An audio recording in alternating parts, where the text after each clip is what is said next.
السلام علیکم ورحمۃ اللہ وبرکاتہ۔ بیٹیوں کے حوالے سے میں انشاءاللہ آج گفتگو کرنے والا ہوں کہ نبی مکرم صلی اللہ تبارک و تعالیٰ علیہ وآلہ وسلم نے ارشاد فرمایا تھا۔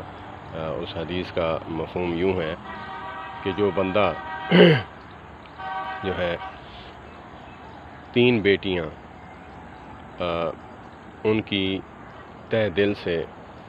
بڑی مسرت کے ساتھ ان کی خدمت کرتا ہے اور ان کو جو ہے پال پوس کر بڑا کر کے جوان کر کے ان کو اچھی جگہ بیاہ دیتا ہے، ان کی شادی کر دیتا ہے۔ نبی مکرم صلی اللہ تبارک و تعالیٰ علیہ وآلہ وسلم کی حدیث کا مفہوم ہے،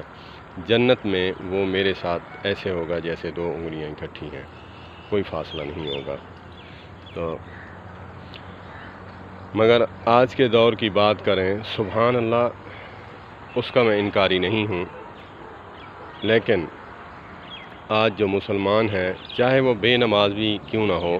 تو وہ بیٹی کے لیے جو ہے وہ آنکھیں بھی چاہتا ہے اور وہ محبت بھی دینا چاہتا ہے، محبت بھی کرتا ہے، کرتے بھی ہیں، لیکن اس کی وجہ کیا ہے کہ وہ اکثریت جو ہے ایسے لوگوں کی، وہ کہتے ہیں کہ اللہ پاک مجھے بیٹی عطا نہ کرے۔ تو ہم مسلمان ہیں، بحیثیت مسلمان جو ہے ہم اس بات سے بخوبی واقف ہیں کہ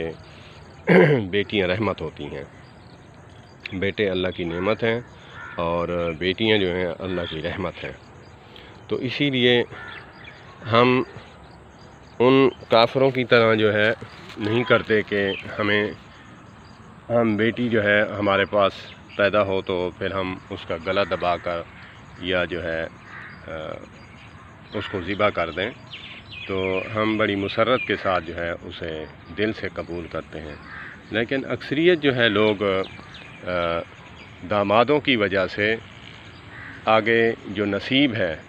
جو لوگ ستائے ہوتے ہیں یا پھر لوگوں کو دیکھ کر پریشان ہوتے ہیں، تو ان کو دیکھ کر پھر یہ دعا کرتے ہیں، اللہ پاک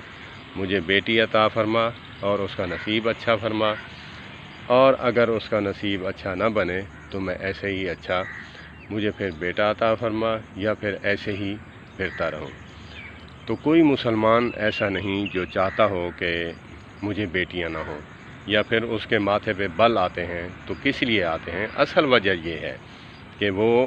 دامادوں کی وجہ سے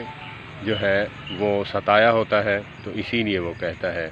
کہ اللہ پاک بیٹیاں عطا نہ ہی کرے تو اچھا ہے۔ تو یہ میسج تھا کہ آپ دوستوں کو بھی شیئر کریں اور جو ہے لائک بھی کریں، شیئر بھی کریں اور سبسکرائب بھی کریں میرے چینل کو، تاکہ آپ کو ہر نئی ویڈیو آنے والی بر وقت مل سکے۔ والسلام علیکم ورحمۃ اللہ وبرکاتہ۔